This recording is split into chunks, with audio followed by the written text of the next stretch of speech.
Estamos en una serie que hemos titulado Decisiones que sanan. Vamos, quiero que digas conmigo decisiones que sanan. Eso. Y hemos entendido en esta serie que Dios desea sanarnos. Esa es la base de lo que hemos hablado en la serie, que el deseo de Dios es sanarnos. Dios quiere eso en nuestras vidas. Pero la forma en cómo Él lo hace es a través de decisiones que tomamos. Y justo hemos estado conversando de las 8 decisiones de las que vamos a hablar durante toda la serie. Hemos hablado de 4 decisiones hasta el día de hoy. Así que el que no vino la semana pasada y el que no vino la antepasada, les voy a refrescar un poco el mensaje. Por usted no venir, yo tengo que repetir lo que hablé. Y hemos dicho 4 decisiones fundamentales hablando acerca de decisiones que sanan. La primera decisión que debemos hacer en nuestro proceso de sanidad es la decisión de la realidad. La decisión de la realidad es que yo debo reconocer qué es lo que está mal para que eso pueda ser sanado. Y yo debo admitir que no puedo controlar mi vida, tampoco puedo controlar mi tendencia a hacer lo incorrecto. Y yo no puedo sanar lo que no identifico. He dicho una y otra vez que si vas al médico, el médico te va a preguntar ¿qué te duele? ¿Dónde te duele? Tú necesitas identificar el dolor para que el médico pueda hacer un diagnóstico o pueda darte un diagnóstico más exhaustivo a propósito de lo que tú estás identificando. Esa es la primera decisión. Si mi proceso de sanidad, Dios desea sanarme y tiene que ver con pasos que yo debo decidir en esa decisión sanadora. El primero de ellos es reconocer cuál es mi realidad. Y muchas veces esa realidad tuya y mía es una realidad preponderante. Es una realidad dura, es una realidad difícil, es un pecado, es un hábito que es una realidad. Pero al fin y al cabo es lo que tenemos. Esa realidad. Ahora bien, esa nos lleva a la segunda. Tiene que ver para sanar la realidad, es la decisión de la esperanza. Y la decisión de la esperanza es tener la certeza y tener la seguridad y tener la fe de que Dios puede sanar, no importa cuál sea la realidad que yo estoy identificando. Es entender que Dios quiere, Dios puede y Él no ha terminado conmigo. Es entender que por muy oscura que sea mi realidad, tengo esperanza en que Dios puede sanarme, en que Dios puede restaurarme. Que no solamente puede, es que Él quiere hacerlo. Amén. La tercera decisión es la decisión del compromiso. Una vez que identifico cuál es la realidad, una vez que tengo esperanza de que Dios puede hacer algo, Dios coloca en mi corazón cuáles son los pasos que debo dar. Entonces yo debo comprometerme con ese cambio.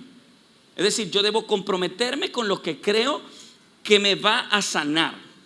Debo comprometerme a ciegas, debo casarme con eso. Debo entender que debo caminar todos los días para lograr la completa sanidad. Y la cuarta decisión es la decisión de la limpieza.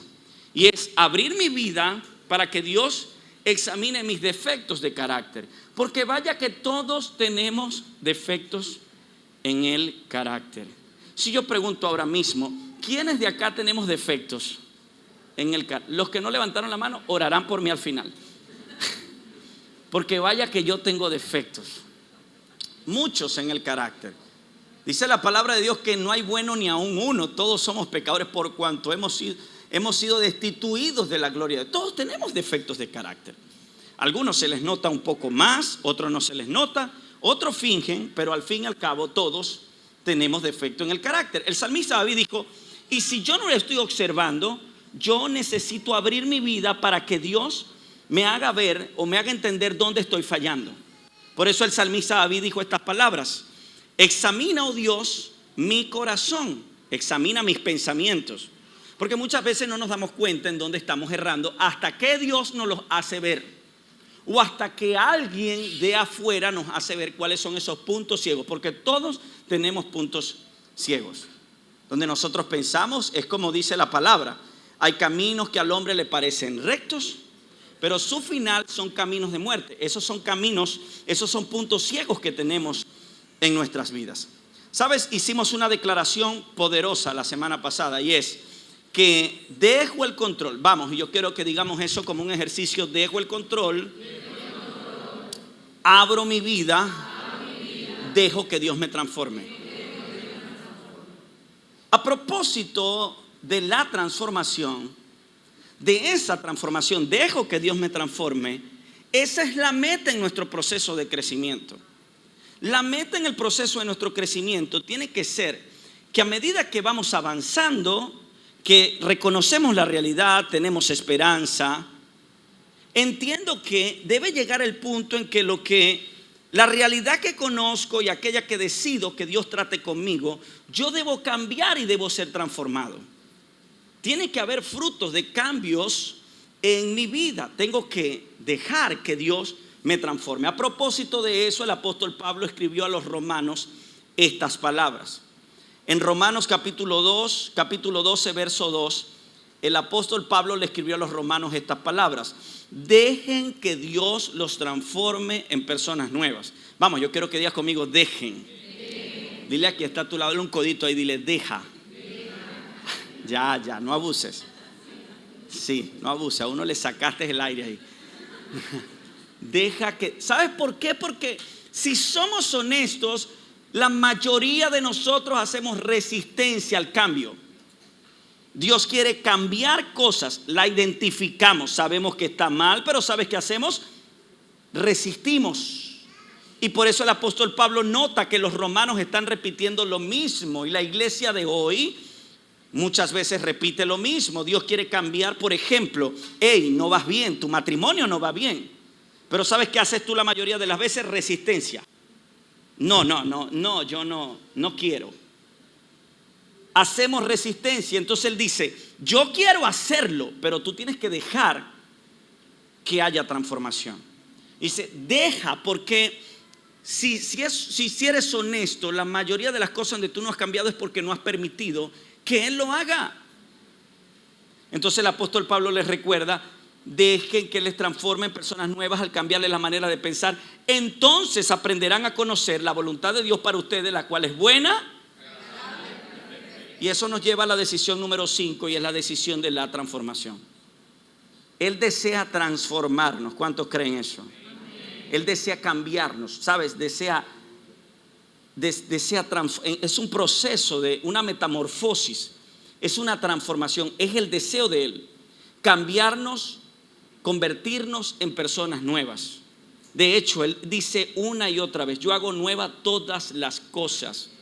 Y la decisión de la transformación reza así, y es que voluntariamente me someto a cada cambio que Dios quiera hacer en mi vida. Y humildemente le pido a Dios que elimine mis defectos de carácter. ¿Cuál es el obstáculo? Estaba leyendo una historia de un hombre que iba manejando un bote en alta mar y decide colocar la opción de piloto automático hacia el este. Programa el bote para que vaya al este. Una vez que lleva 20, 30 minutos por el mar, decide que él quería ir al oeste. No quita el piloto automático, sino que forza, por así decirlo, el timón. Y él decide con sus fuerzas ir hacia el oeste. Lleva 40, 50 minutos así y va batallando con el timón. Entonces luego, después de un rato, se cansa, se empieza a sudar, su cuerpo se agota y suelta el timón. ¿Sabes a dónde tomó dirección el bote? Hacia donde estaba programado en primera instancia. Es decir, se fue hacia el este otra vez. Poco a poco fue cediendo y tomó el rumbo. ¿Sabes que en nuestra propia vida muchos de nosotros nos cansamos, nos frustramos, trabajamos de más porque nos hemos esforzado en ser transformados en nuestra propia prudencia, en nuestra propia fuerza? Buscamos atajos para ser transformados. Basamos nuestra transformación en lo que nosotros pensamos, en lo que nosotros creemos que es viable. ¿Sí? Posiblemente alguno se ha sentado de ese lado y ha pensado, a mí ese joven de 37 años no me va a decir cómo yo debo vivir la vida. Él apenas tiene 15 años de casado. Yo tengo 20, tengo 30, Él no me va a decir a mí cómo debo vivir. Posiblemente alguien se ha sentado de esa forma. Hacemos resistencia porque yo creo que mi vida debería ir hacia el oeste. Ya va, pero es que originalmente programaste el timón para que fuese hacia el este. Y sabes, el salmista expresó estas palabras, el salmista David: mi embrión vieron tus ojos. Nosotros tenemos un piloto automático que se llama Dios, que sabe que es lo mejor para ti y para mí. Él sabe que es lo mejor para ti y para mí. Por eso nos da luces a través de este pastor, a través de la Biblia, a través de la palabra. Pero nos da luces. Pero ¿sabes qué hacemos la mayoría de nosotros? Tomamos el timón y queremos ir hacia el oeste. Pero resulta que eso no nos ha hecho bien, porque algunos están aquí sentados hoy, posiblemente cansados, frustrados, viviendo circunstancias complicadas en su vida, porque hasta ahora su transformación la han basado solamente en manejar el timón. Cuando lo que tienes que hacer es dejar, descansar, que Dios transforme, que Dios cambie y que Dios sea quien tenga la última palabra. Pero yo sé, hacemos resistencia, posiblemente. Y la Biblia nos da luces acerca de un personaje llamado Pedro. Pedro es uno de los apóstoles que lo conocemos ahora como el apóstol Pedro, cuando lee las escrituras y lee sus cartas. Pero Pedro es uno de los 12 discípulos que caminó con Jesús. Pedro un día estaba pescando, por ejemplo, y dice la palabra de Dios que cuando Jesús lo observa, le dice: Pedro, deja esas redes y deja de pescar pescados, porque a partir de este día yo te hago pescador de hombres. Dice que Pedro no lo pensó. Inmediatamente dejó las redes y se fue tras Jesús. Pedro es un hombre apasionado, ama al Señor con todas sus fuerzas. Pedro no dudó de dejarlo todo e irse tras Jesús. Pedro es un hombre que está enamorado apasionadamente del Maestro. Pedro es, aparte de eso, Pedro tiene un comportamiento algo atrevido, es un poco volátil en su propia vida. Y ahora mismo Jesús está reunido con sus 12 discípulos. Y Jesús está en algo que lo llamamos la cena del Señor. Es el final de sus días. Por allí a los 33 años Jesús entiende que ha llegado su hora. Y Jesús le está compartiendo Jesús a sus discípulos lo que ha de acontecer en los próximos minutos, en las próximas horas. Jesús empieza a soltar ciertas perlas. Una de ellas, en medio de eso, dice: aquí en la mesa conmigo, quien moja el pan conmigo en la mesa, hay uno de ellos que me va a traicionar. Entonces allí está ese personaje que conocemos que vendió a Jesús por unas monedas de plata. ¿Quién? Judas. Entonces luego también Jesús empieza a hablar acerca del compromiso, el costo de seguir a Jesús. Pero adicional a eso, empieza a sentir incomodidad porque Jesús, en medio de esa mesa, se dirige a alguien en particular y lo observa a los ojos, y ese alguien es Pedro. Pedro está sentado ahí y veamos la historia desde este ángulo. Jesús está diciendo cosas confrontativas, está diciendo cosas que ellos literal, hay cosas que no están entendiendo ahora mismo. Y observa a Pedro en Lucas capítulo 22, versículo 31. Vean lo que dice la escritura. Dice: Jesús dijo: Simón, Simón, eso es Pedro, Simón Pedro. Y le dice: Satanás ha pedido zarandear. Es decir, ha pedido zarandearte, ha pedido probarte. Dice: a cada uno de ustedes como si fueran trigo. Y el versículo 32 dice: pero yo he rogado en oración por ti. Imagina comiendo la cena del Señor, lo ve a los ojos y le dice: Pedro, ustedes van a empezar a ser zarandeados, pero yo he orado por ti en oración, he rogado en oración por ti, Simón, para que tu fe no falle. De modo que cuando te arrepientas y vuelvas, le está hablando Jesús ahora directamente de una caída, le está diciendo: hey, tú vas a ser uno de los que va a ser zarandeado y de los que va a ser tentado y va a caer. Pero ya yo he orado por ti para que cuando te arrepientas y vuelvas a mí fortalezcas a tus hermanos. Y el versículo 33 dice: Pedro dijo. Recuerden, comencé el verso diciendo en el 31: Jesús Dijo, diga conmigo, Jesús dijo. Pero ahora Pedro va a hablar. Pedro dijo, Señor, yo estoy dispuesto a ir a prisión contigo y aún a morir contigo. Observa estas palabras. Quien le está diciendo a Pedro que va a ser zarandeado y va a caer y va a orar por él para que cuando eso pase su fe no falte, ¿quién se lo está diciendo? Se lo está diciendo Jesús, el que todo lo sabe. Escúchame, el salmista expresó estas palabras: aún nuestros cabellos todos están contados. Para el que no tiene pelo es fácil. Yo voy para allá, no creas que me estoy burlando, yo sé que voy para allá. Pero Él conoce todos nuestros cabellos. Él sabe cada parte de nuestro ser. Dice la palabra de Dios, el mismo salmista dijo, nosotros estamos desnudos delante de Dios. El salmista expresó también, mi embrión vieron tus ojos, en pocas palabras, tú me conoces por completo. Y en un libro dice, todas las cosas están escritas. Quiere decir que Dios nos conoce por completo. Escúchame, no son palabras menos ni son palabras menores. A quien Pedro le está diciendo, ¡ey! Estás equivocado. Se lo está diciendo nada más y nada menos que a quien lo conoce por completo. Y muchas veces tú y yo basamos nuestro propio andar, nuestro propio caminar en lo que nosotros creemos que es conveniente.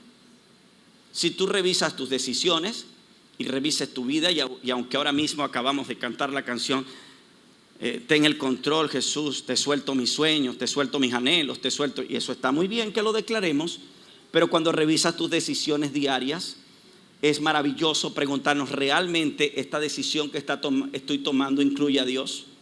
¿Será de Dios que yo me separe? ¿Será de Dios que yo me vaya del trabajo? ¿Será de Dios que tome este negocio? ¿Será de Dios que yo haga esto? ¿Será de Dios que yo tenga en privado esta relación? ¿Será de Dios que yo esconda esto? Cuando tú revisas tus decisiones, ¿será de Dios que yo tenga este negocio? ¿Será de Dios que yo, sabiendo que esto está ilícito, lo siga haciendo? Cuando tú revisas tus decisiones diarias, es probable que tú digas, pero es que estoy viviendo entiendo que le he dicho a Dios, tiene el control, pero yo estoy viviendo en mi propia sabiduría, en mi propia prudencia. Y ahí está Pedro diciéndole a Jesús, hey, conmigo eso no funciona.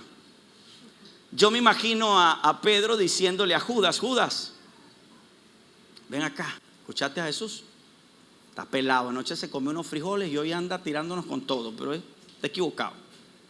Él está diciendo que alguno de nosotros, y mire que Judas, y que alguno lo va a vender con unas monedas de plata. Diciéndole eso a Judas. Y Judas, déjalo quieto. Y que alguno va a ser zarandeado de nosotros y que yo, no, claro que no. Yo me conozco, Judas, por este puñado de cruces, Judas. Yo me conozco, yo sé que yo voy a morir si de ser necesario cuando vengan a buscar al maestro, yo soy uno de los que se va a morir con él, pero yo no permito que se lo lleven. Vamos a ver qué le responde Jesús. Jesús le respondió, Pedro, así como cuando una mamá le dice al niño, ¿no? Que va a tomar una decisión.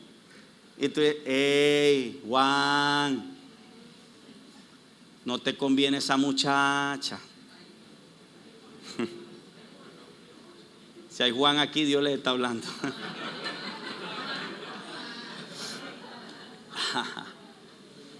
Y después cuando uno los ve fríos por ahí, uno dice, viste. Sí, los padres entendemos, ¿no? Hey, no te conviene esa música. No te conviene escuchar a Bad Bunny. Los chamos creen que uno les está amargando la vida, ¿sí o no? En realidad lo que uno está diciendo es, chamo, yo he caminado y yo sé que cuando uno hace eso, se equivoca. Y uno que está haciendo, tratando de evitar que ellos también cometan nuestros errores, que por cierto nos costaron muy caros. A algunos les ha costado una relación, a algunos les costó un negocio, qué sé yo. Uno conoce, ¿no? Y Jesús, que conoce todo, está observando a Pedro y le está diciendo estas palabras. Pedro, déjame decirte algo. Mañana por la mañana, Pedro, antes de que cante el gallo, negarás 3 veces que me conoces.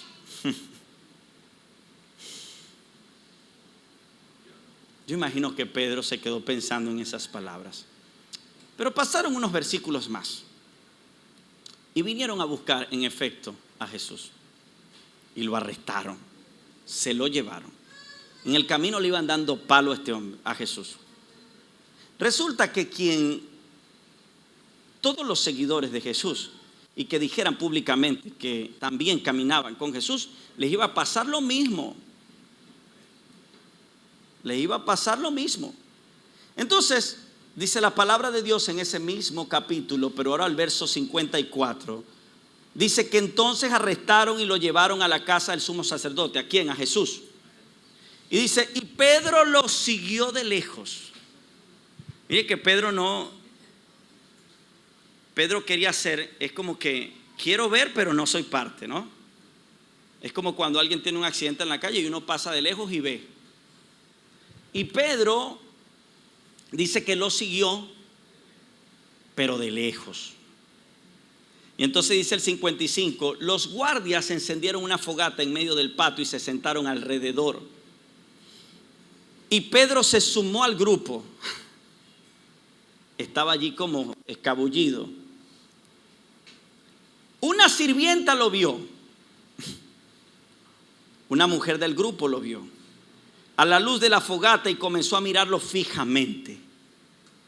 Y dice, este era uno de los seguidores de Jesús.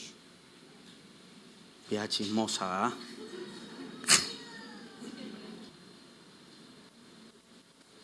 Ella está viendo y está diciendo, este es uno de ellos. Habla como ellos, se maneja como ellos, se parece como a ellos. Porque cuando uno anda con Jesús se nota, queridos. Y entonces dice, pero Pedro lo negó. ¡Mujer! ¡Stop! Ni siquiera conozco ese ser.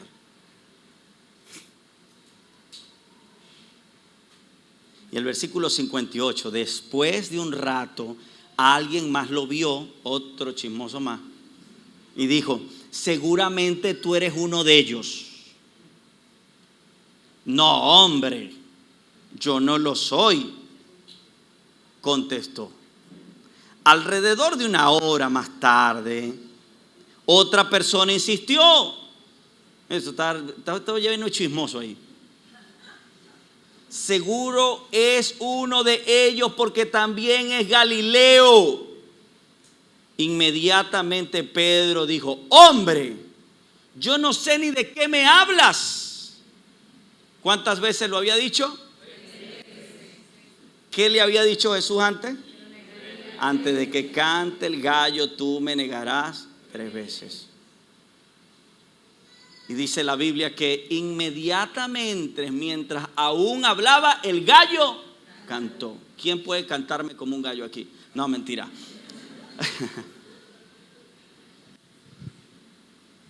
Inmediatamente, aún hablaba y el gallo cantó. Se había cumplido exactamente lo que Jesús había dicho. Entendiendo que, yo sé lo que va a pasar. En el proceso de transformación, Pedro, van a pasar cosas. Te estás resistiendo. Pero ahora pasó exactamente lo que te dio. ¿Sabes por qué? Porque te aferraste a tu propia sabiduría. Te aferraste a tu propia inteligencia. Te aferraste a lo que tú sabías. Te aferraste a lo que creías que era conveniente. Y vaya que nosotros hemos metido mucho la pata con relaciones tóxicas, con trabajos, con amistades, con hábitos. Porque siendo honestos, hemos establecido todo eso en nuestra propia sabiduría. Y entonces dice la palabra de Dios, en ese momento el Señor se volvió y miró a Pedro. Y esto es maravilloso, aunque es confrontador. Me imagino ese escenario. Él se volvió y lo miró, como diciéndole, te lo dije. Y las esposas son buenas diciéndole a uno, te lo dije. O los padres a los hijos, te lo dije. Pero eso te lo dije, no era como que estaba esperando que cayeras. No, porque también quiero recordarte, Pedro, que yo también oré por ti para que en medio de todo eso que vas a ser zarandeado, tu fe no hiciera falta. Y dice la palabra, mañana por la mañana, dice, de repente, las palabras del Señor pasaron rápidamente por la mente de Pedro. Mañana por la mañana, antes de que cante el gallo, me negarás 3 veces que me conoces. Y Pedro salió del patio llorando. ¿Cómo? Amargamente. ¿Por qué Pedro está llorando amargamente? Porque se resistió en el proceso de la transformación. Se resistió. Y existen algunas barreras del por qué tú también y por qué yo nos resistimos para ser transformados. Número 1, resistencia. Queridos, queremos seguir al control de nuestra vida. Siendo honestos, nos resistimos al cambio porque queremos seguir teniendo el control nosotros. No queremos dárselo a Dios. Decimos, pero es que yo creo que yo puedo hacerlo mejor. Yo creo que lo que Él está diciendo, claro, ese es un muchacho el que nos está predicando. ¿Sabes? Yo hago resistencia. Sí, muchas veces nos sentamos ahí a hacer resistencia. Dios te habla te muestra lo que está mal y tú dices, no, pero es que yo quiero seguir al control. Yo quiero seguir al control. Yo tengo esta relación matrimonial, pero quiero seguir al control teniendo algo escondido por acá. Yo quiero seguir al control. Yo quiero seguir al control yo quiero vivir mi vida. ¿Sabes? El dinero, la fama, las mujeres, el alcohol, los vicios. Yo quiero tener el control. Sí, pero eso te está matando. Eso está dañando tu fe, eso está dañando tu matrimonio, eso está dañando tu vida. Y muchas veces nos sentamos ahí y hacemos, Él quiere transformarnos. Él quiere quitarnos ese peso de esclavitud que tenemos. Pero nosotros queremos seguir viviendo a nuestra forma. Entonces decimos, no, yo quiero seguir controlando eso. Por otro lado, he vivido así por mucho tiempo. Esa es otra barrera para la transformación. Y es que ese hábito se convirtió en una estructura interna. Es decir, ya yo me cansé, esto es parte de mí. Hay personas que han aceptado lo que hacen y lo hacen y dicen, ya aquí no hay salida, así soy. Y el que me va a querer, que me quiera como yo soy. Si no, y nada peor que caminar con alguien que se resiste al cambio. Nada peor que aceptar que así será y así me muero. La palabra de Dios dice, Jesús dijo, Dios dijo, yo hago todas las cosas nuevas. Número 3, otra barrera para la transformación es que nuestro adversario desaliente el cambio. ¿Cuántas veces no hemos permitido que cada vez que tú decides cambiar, hay una voz que te dice, no vas a poder, es que ya lo intentaste? Esa realidad que estás viviendo no vas a cambiarla. Entonces dices y aceptas, entonces entiendo, no puedo ser transformado porque ya es lo que vivo. Y entonces cada vez que intentas cambiar, Él desalienta el cambio. Ahora mismo va a ser probado eso, ¿sabes? Al final siempre hago un llamado. Al final siempre hago un espacio en el servicio para hacerte un llamado puntual a ti. Y cuando eso ocurre, hay un enemigo de nuestras almas que desalienta el cambio. A mí no me gusta hablar mucho del diablo. Yo soy de los pastores que, en serio, yo hablo más de Dios que del diablo. El diablo lo nombro muy poco, usted sabe eso. ¿Por qué? Pues yo no nombro ese ser que para mí no tiene ninguna importancia. Está debajo de mis pies y lo piso todos los días. Por eso hablo más de la suegra que del diablo.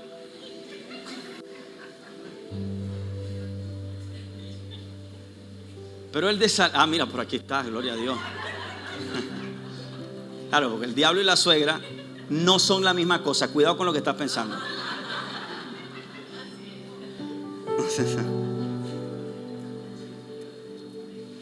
Pero él desalienta el cambio. Mientras yo estoy aquí predicando, él te está diciendo: ahí, tú ya eres así, chamo. ¿Crees tú que el loro viejo no aprende a hablar? Ya tú eres así. Ya eres amargado, ya eres iracundo, ya eres promiscuo. Ya ese es tu diseño. Cambiaste un poquito y te dice: pero vas a volver a caer. Vas a fracasar otra vez. No te enamores más nunca, vas a fracasar otra vez. Porque él desalienta el cambio. Dice: él anda como un león rugiente, dice la palabra de Dios. Por eso dice, yo digo, hablo muy poco del diablo, hablo más de Dios, ¿verdad? Pero entiendo que en lo espiritual, entiendo que no puedo olvidar las maquinaciones del adversario. Y él siembra duda en ti. Y si él logra sembrar la duda en ti, entonces ha logrado el 90% de tu victoria. Entonces él desalienta cada cambio que tú tienes esperanza de salir de allí. Él dice: no vas a poder. Así eres, no vas a poder. Dice: él anda como león rugiente buscando a quien devorar. El problema es, ¿sabes qué? Que siempre encuentra a alguien, y eso es triste.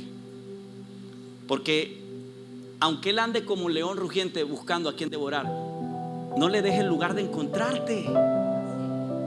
Me gusta algo que me dice mi esposa cuando yo ando medio zarataco.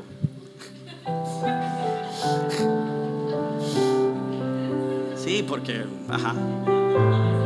pues yo soy un producto no terminado, soy un producto en construcción. A veces ando así medio zarandeado, ando con los apellidos revueltos, con el... Y él me dice estas palabras: te está dejando usar, chamo. Y yo: ay, Jesucristo. Eso me pone más molesto. Yo le digo: sí, úsame.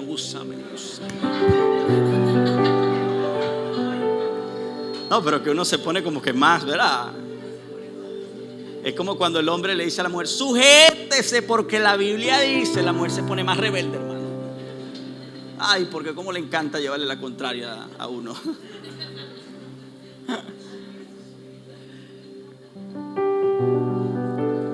El problema es que cada vez que él busca zarandear a alguien, te encuentre a ti. Eso es triste. Cuando él venga con su amargura, te pido por favor no le des lugar, que no te encuentre. Cuando él venga con la ira, te pido por favor no le des lugar, que no te encuentre. Cuando él venga a tentarte para que traiciones a tu esposa, te lo pido por favor no le des lugar, que no te encuentre. Cuando él venga a zarandearte para que tú seas tacaño con tu familia, por favor no te encuentre, porque eso también es bíblico. Mira, ya se están alborotando. Cuando yo les hablo de que le den plata, las mujeres aquí se ponen...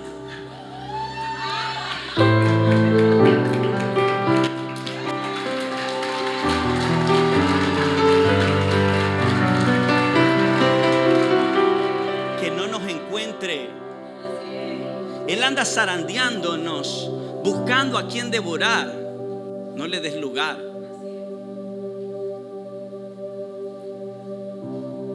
Otra barrera para la transformación es que confundimos identidad con defecto. Decimos: yo soy así, soy iracundo, soy promiscuo, y esa no es tu identidad. Ese es un defecto de carácter, pero no es tu identidad. Porque tu identidad es otra. Eres hijo de Dios, eres real sacerdocio, eres nación santa, eres pueblo adquirido que Dios compró con su precio de sangre, que ayer estabas en tiniebla, pero por su sangre Él te compró con un precio muy alto para que ahora no vivas en tinieblas, sino que vivas en luz. Eso eres. Cuando Jesús vio, vamos, aplauda si va a aplaudir.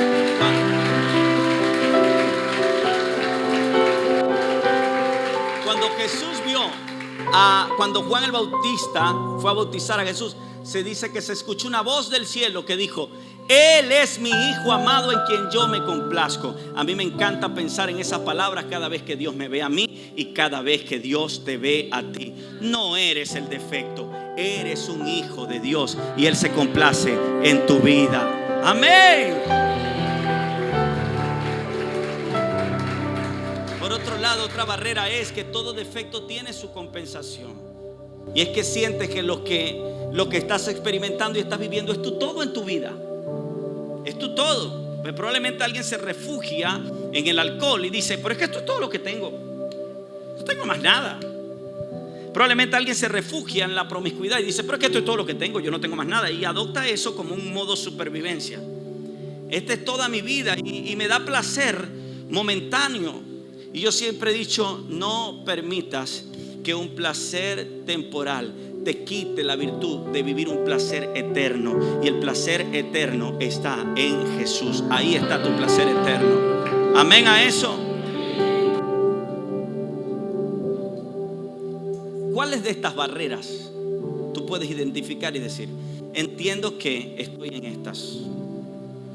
Ahora recordemos otra vez las palabras que Jesús le dijo a Pedro, porque él no se quedó en estas barreras. Hasta este momento Pedro estaba viviendo algunas de estas barreras para la transformación.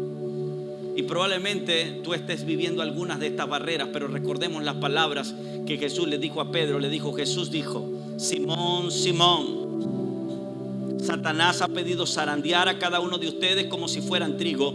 En el 32 le dijo, pero yo he rogado en oración por ti, Simón, para que tu fe no falle, de modo que cuando te arrepientas y vuelvas a mí, fortalezcas a tus hermanos. Y esa es la sexta decisión, y es la decisión de la restauración. ¿Sabes qué? Jesús no se queda en tu error. Él quiere restaurarte y quiere darte el lugar que el diablo te quitó.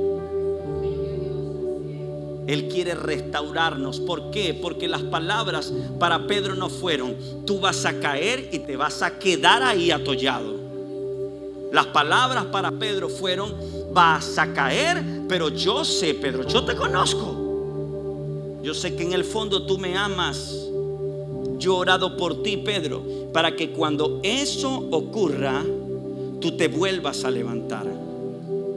Queridos, quiero decirles algo. Tú y yo estamos llenos de fallas. Le hemos fallado a Dios alguna vez. Le hemos fallado a las personas que amamos una y otra vez. Tal vez hemos fallado, pero no permitas que esa falla te defina. No permitas que esa circunstancia que te atravesaste, ese lodo cenagoso, esa suciedad, esa pudredumbre te defina. No permitas eso. Porque el Padre de antemano dijo, tú vas a caer, pero yo he orado por ti para que tu fe no falte. Si le fallaste a Dios, ¿qué vas a hacer? Levantarte. Posiblemente aquí están sentadas personas hoy que le fallaron a Dios antes de llegar aquí. Si le fallaste a Dios, ¿por qué estás pensando en apartarte y darle la espalda a Dios? No, levántate. Queridos, cuando mis hijos estaban aprendiendo a caminar, los tres, especialmente uno y luego dos, ellos se caían a cada momento. Yo nunca, cuando se caía Luis David, por ejemplo, yo nunca recuerdo haberle dicho, te caíste, ¿viste? Ahora ve cómo vas a hacer. Nunca aprenderás a caminar, nunca aprenderás a hacer eso. No, jamás lo hice. Yo siempre le dije, ven hijo, toma mi mano, levántate y vuelve a caminar. ¿Por qué pensarás que Dios? ¿Por qué piensas que yo soy más bueno que Jesús? Dice la palabra que yo soy malo. Si yo siendo malo tengo la habilidad de que cuando mi hijo se cae yo lo levanto, ¿qué más tu Padre celestial que dice, si te caes 7 veces, 7 veces yo te voy a levantar?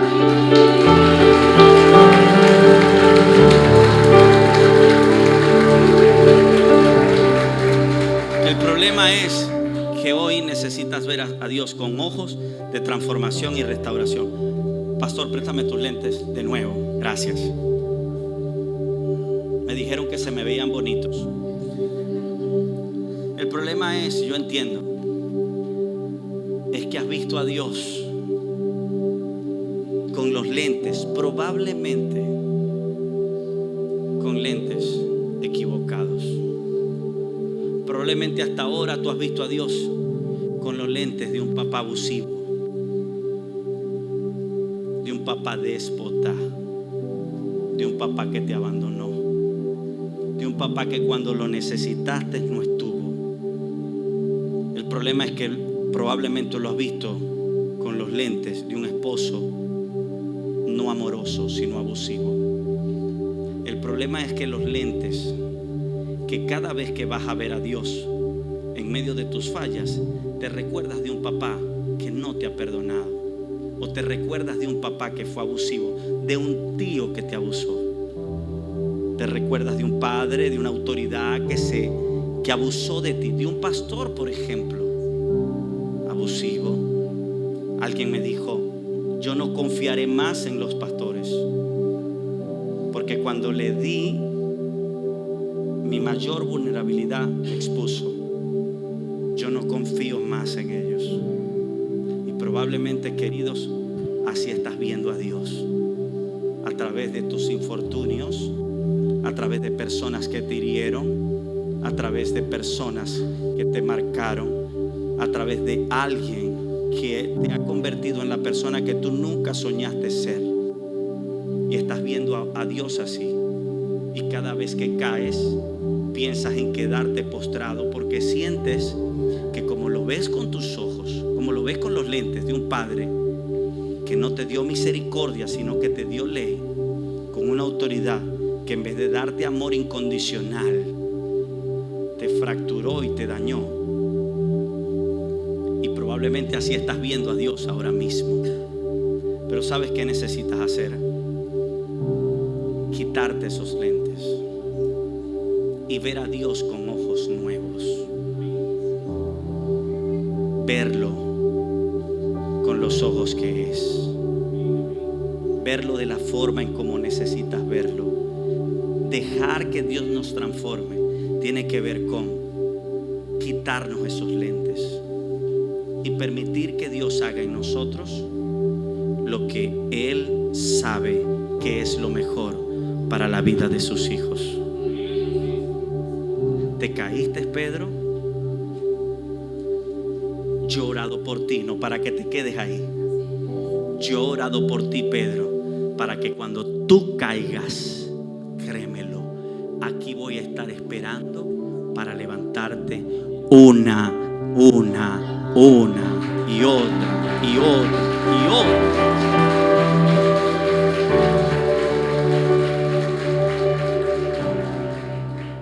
Jesús resucita y por 40 días se aparece a sus discípulos y dice que a más de 500 personas. Y Jesús encuentra a Pedro jugando, seguramente, aquí estoy sacando algunas conclusiones.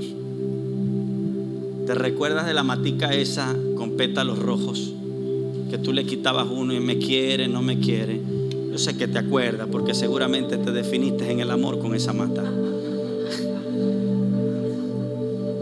Yo la detesto, la odio. Nunca me funcionó.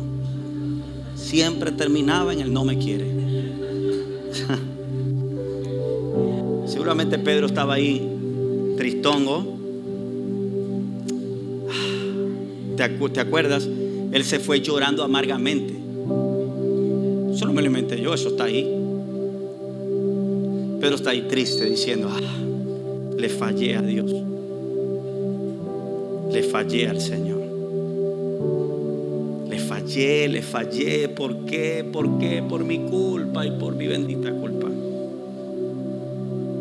Entonces llega Jesús, se le pone al lado después de resucitado. Me imagino que lo vio y dijo: ay, Cristo amado,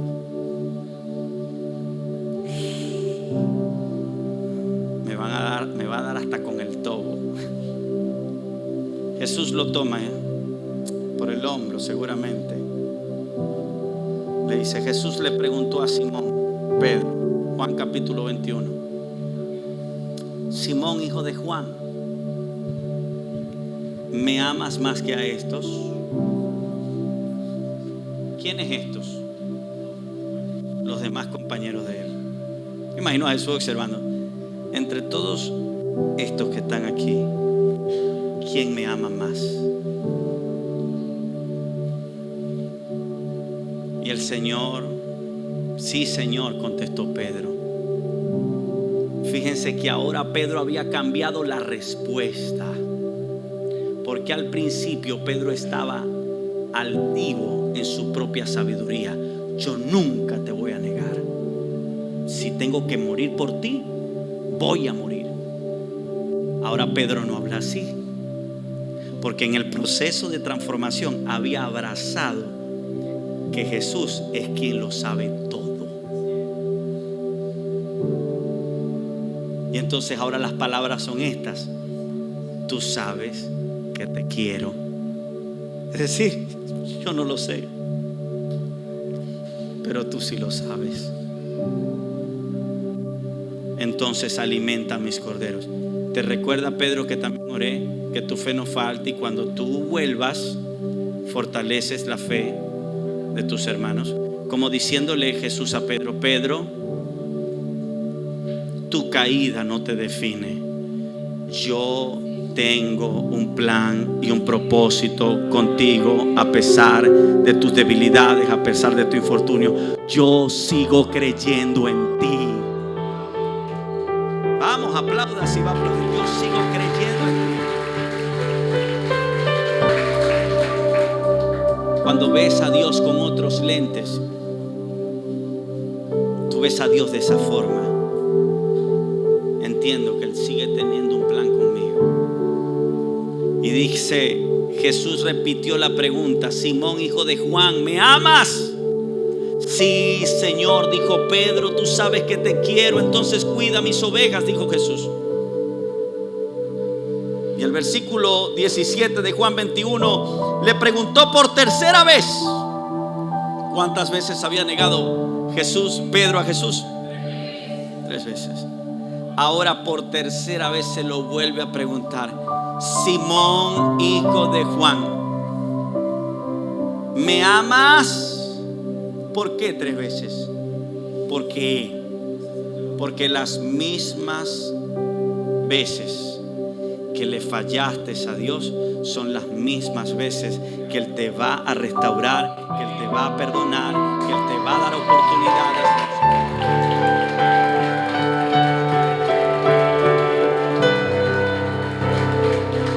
Ese es el Padre lleno de amor que te habla cada domingo en este lugar. Jesús, a Pedro le dolió que le preguntara por tercera vez, pero era parte del proceso de transformación. Hay cosas que te están doliendo ahora.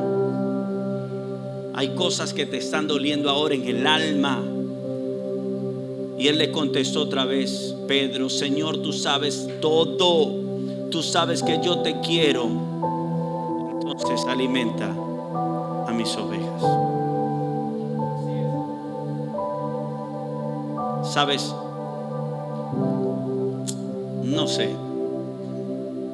dónde debes dejar ahora mismo de hacer resistencia y entregarle a Dios. No ser sabio en tu propia opinión.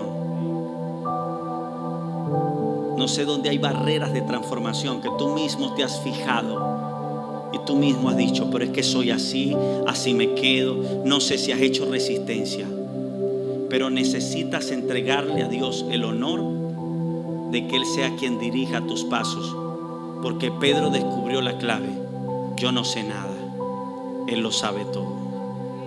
Me encantaría que te colocaras sobre tus pies, por favor.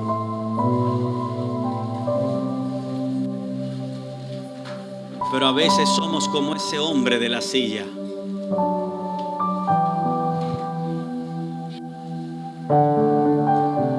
A veces somos como ese hombre de la silla. ¿De cuál silla?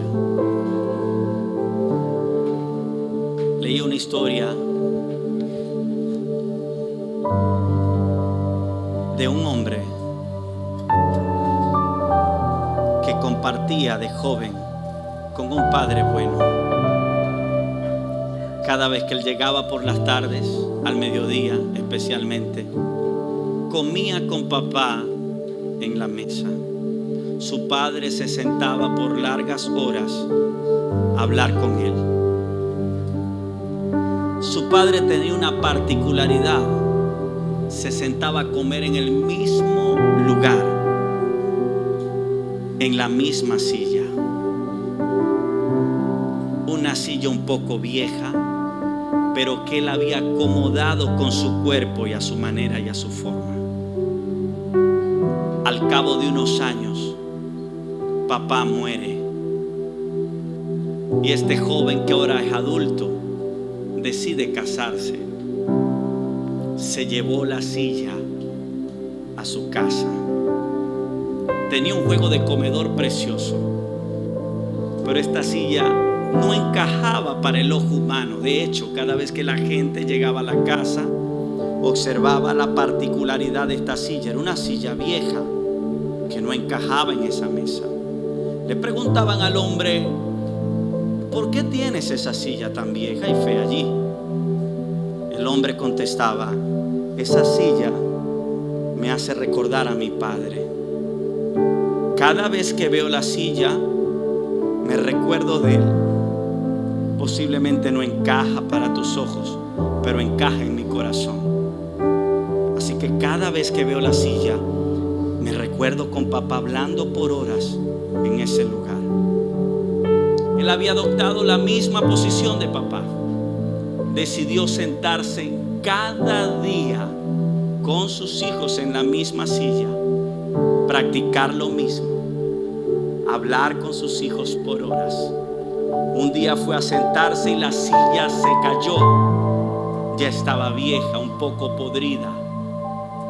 Este hombre lloró amargamente cuando sintió que un recordatorio tan importante y emotivo para él, al parecer, estaba llegando a su fin. Tomó la silla, se fue a un patio y tomó algunas herramientas. Trató de arreglarla según sus propios conocimientos. Le colocó algunos clavos y luego volvió con la silla y se volvió a sentar. Pero la silla volvió a caerse. No lograba repararla. Luego entonces se recordó que un amigo era un buen carpintero. Fue hasta donde este amigo, tomó la silla y se la otorga. Y le dice: amigo, ¿qué puedes hacer por esta silla? El hombre la revisa y le dice: te tengo una mala noticia y una buena. La mala es que debo desarmarla por completo. La buena es que te prometo que va a quedar bien. Él se sintió triste porque no quería cambiar la originalidad de la silla. Él quería seguir viendo su silla tal cual como papá se la había dejado. Pero el hombre le dice: tranquilo, el carpintero, confía en mí. Yo sé lo que debo hacer y esto va a quedar como tú anhelas que quede, y va a quedar bien. Se fue por horas. El carpintero lo llamó y le dijo: ven a buscar tu silla. Cuando vio la silla había quedado completamente transformada y completamente restaurada. Este hombre, que había llorado amargamente, ahora estaba brincando de alegría, porque le dio la silla a alguien que sí sabía, y era un carpintero. Amigos, el oficio de Jesús fue la carpintería. Y era buen carpintero. ¿Sabes qué? Tienes que entregarle la silla. Tienes que entregarle tu vida, entregarle tu corazón y decirle: hey, tú sí sabes cómo yo debo vivir. Tú sí sabes cuál es la mejor decisión que debo tomar. Pero el problema es que muchas veces nos empeñamos en ir al patio y tratar de arreglar con nuestras propias herramientas lo que solo Dios puede arreglar, y no funciona así.